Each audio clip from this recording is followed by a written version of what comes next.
Dominus vobiscum. Lectio Sancti Evangelii secundum Lucam.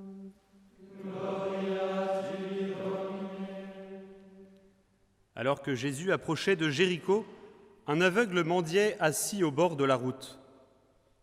Entendant la foule passer devant lui, il s'informa de ce qu'il y avait. On lui apprit que c'était Jésus, le Nazaréen, qui passait. Il s'écria : « Jésus, fils de David, prends pitié de moi. » Ceux qui marchaient en tête le rabrouaient pour le faire taire. Mais lui criait de plus belle : « Fils de David, prends pitié de moi. » Jésus s'arrêta et il ordonna qu'on le lui amène. Quand il se fut approché, Jésus lui demanda : « Que veux-tu que je fasse pour toi ?» Il répondit : « Seigneur, que je retrouve la vue. » Et Jésus lui dit : « Retrouve la vue, ta foi t'a sauvé. » À l'instant même, il retrouva la vue et il suivait Jésus en rendant gloire à Dieu. Et tout le peuple, voyant cela, adressa une louange à Dieu. Verbum Domini.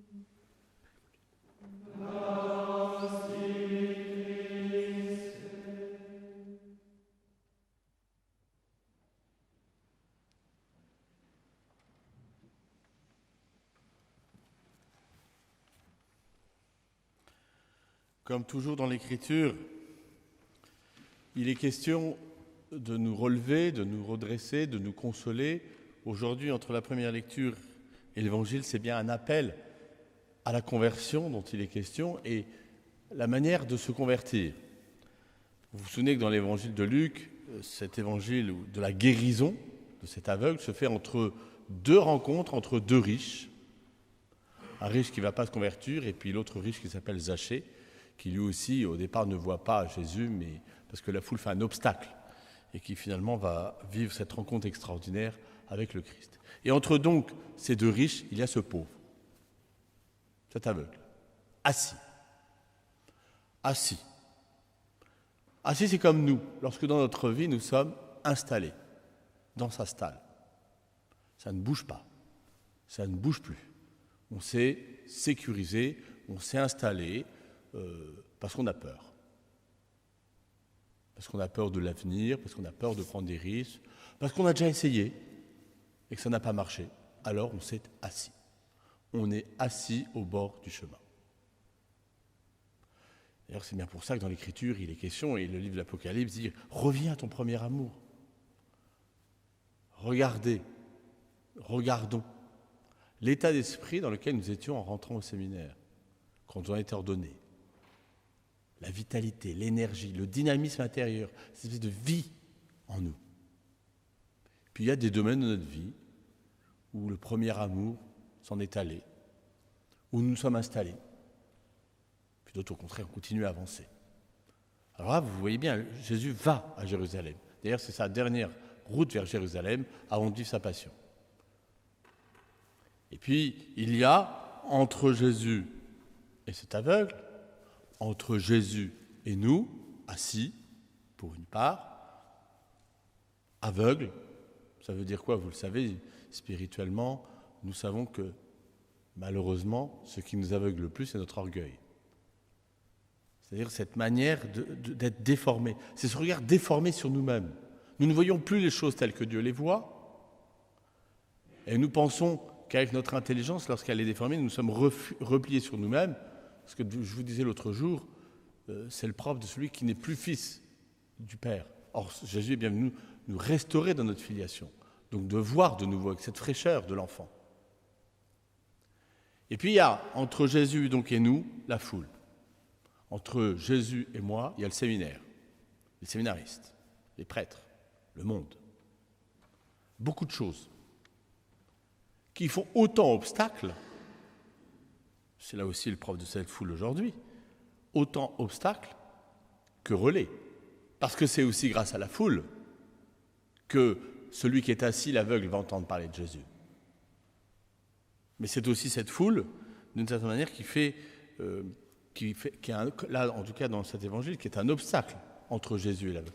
D'une part, Jésus ne voit pas cet aveugle, et puis de l'autre côté, cet aveugle a du mal à pouvoir accéder, comme on le dit aujourd'hui, ceux qui marchaient en tête le rabrouaient pour le faire taire. Là, il y a plusieurs manières de le faire taire. C'est le séminariste qui veut avancer, qui progresse, et les autres disent tais-toi, ne nous donne pas de leçons, ça va, on est bien installé. Genre, le séminariste qui veut travailler en études, vous voyez, qui est au calme et qui est là, et puis il y a ceux qui disent mais non, ça va, on se détend aujourd'hui là, ça va. Vous voyez un peu la scène. Donc il y a le séminariste qui veut vraiment travailler sérieusement en études, et puis il y a une foule de séminaristes autour de lui qui disent tais-toi, laisse-nous désobéir, laisse-nous faire ce qu'on veut, laisse-nous dans notre bruit. C'est cette puissance du groupe, de la foule, qui fait que c'est dur à certains moments, et on apparaît toujours comme l'isolé, comme celui qui, l'aveugle, voilà, il fait pour la foule, cet aveugle ne voit pas. Et c'est là la grande invitation de cette parole de Dieu aujourd'hui pour chacun d'entre nous. C'est, je pense, ce que Dieu veut nous dire, n'ayons jamais peur d'être audacieux. Jésus aime les audacieux. Jésus aime ceux qui prennent des risques. Ça peut paraître bizarre, mais il y en a d'autres. Jésus a croisé d'autres aveugles qu'il n'a pas guéris. Et pourquoi il ne les a pas guéris? Et parce qu'ils ne l'ont pas demandé. Ils n'ont pas demandé pourquoi. Je suis sûr qu'il y en a qui, sur leur route, ont hésité. Mais le fait d'avoir été rabroués, se sont vexés. De toute façon, ça ne sert à rien. Mais lui, cet aveugle, a de l'audace. Et à deux reprises, Jésus, fils de David, prends pitié de moi. Jésus, fils de David, prends pitié de moi. Ce cri, cette prière, et qui nous renvoie à nous-mêmes. Est-ce que j'ai une prière aussi audacieuse, aussi simple, aussi enfantine vis-à-vis de Dieu? Quelle dernière fois j'ai crié vers le Seigneur pour me libérer, me délivrer de telle attache, de tel péché, pour me consoler?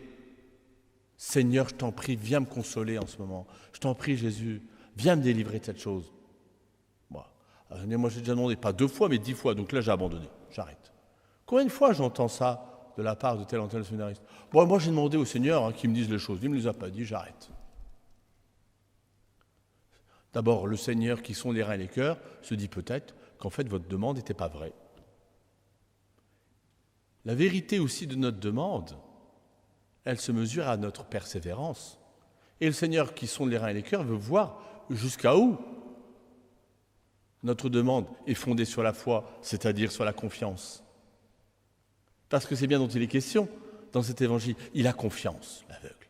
D'ailleurs, Jésus va lui dire, retrouve la vue, ta foi t'a sauvé. La foi de l'aveugle, elle est où? 1, il n'a pas peur de la foule. 2, il insiste, à temps et à contre-temps. Il croit, c'est-à-dire qu'il tient pour vrai le fait que le Seigneur peut le sauver. Est-ce que je tiens pour vrai, pour ferme, que Jésus peut me délivrer de tel péché, me permettre de voir davantage, de retrouver la vue là où je l'ai perdue? Est-ce qu'il peut me redonner cet amour, ce premier amour, comme il est question dans la première lecture? Et puis avec cette réponse magnifique de Jésus, retrouve la vue, ta foi t'a sauvé. Oui, Jésus aime les audacieux. Jésus aime les gens qui demandent. C'est une des caractéristiques de Jésus. D'ailleurs, on le voit souvent jusqu'à dire, mais qui m'a touché? Jésus aime ceux qui demandent. Jésus aime les audacieux. Jésus aime ceux qui ont la foi, c'est-à-dire ceux qui font confiance, ceux qui prennent des risques. Ça ne veut pas dire que Jésus n'aime bien pas les autres aveugles et que dans son cœur et dans son plan, dans le plan de Dieu, ils sont peut-être sauvés.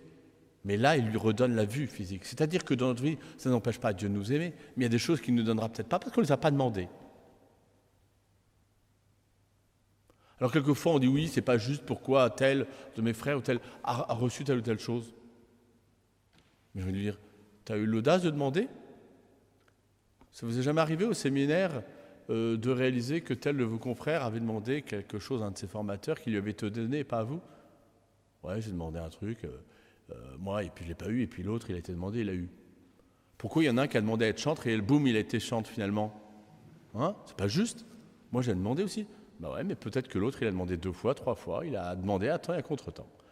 Et ça lui a été accordé. Alors, je ne vous dis pas que demain, il faut que j'ai 150 demandes pour renouveler toutes les charges. Hein. Ce n'est pas le but du jeu, évidemment. Mais c'est quand même intéressant. Parce que ça permet aussi de vérifier l'humilité qu'il faut dans cette demande, à temps et à contre-temps. Et cette guérison qui est obtenue. Demandons cette grâce aujourd'hui au Seigneur, d'avoir cette audace et de se dire, en fait, Jésus aime les audacieux. Jésus aime ceux qui demandent, ceux qui prennent des risques. Jésus est homme et Dieu, mais dans son humanité, il aime. C'est-à-dire ceux qui dépassent leur peur, leur crainte. C'est d'ailleurs pour ça que Jésus est assez exigeant avec Pierre. Arrête d'avoir peur, dépasse, allez, vas-y. Alors demandons là où elle est la foule pour nous, qui quelquefois fait un obstacle entre nous et Jésus. Et ayons dans notre prière, et puis si quelquefois il faut que vous leviez à 4h du matin pour venir crier dans cette chapelle, sans avoir peur de réveiller personne, parce que vous avez un cri, littéralement. Alors il y a une prière qui peut être un cri intérieur, et puis quelquefois on a peut-être besoin de crier. Si un jour vous avez besoin de le faire, n'hésitez pas à le faire. Vous mettez votre réveil à 3h du matin, vous venez dans cette chapelle et vous dites du plus profond de votre cœur, Jésus, aie pitié de moi. Criez.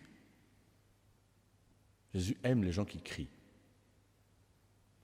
Ne criez pas trop fort non plus pendant le chant, mais Amen.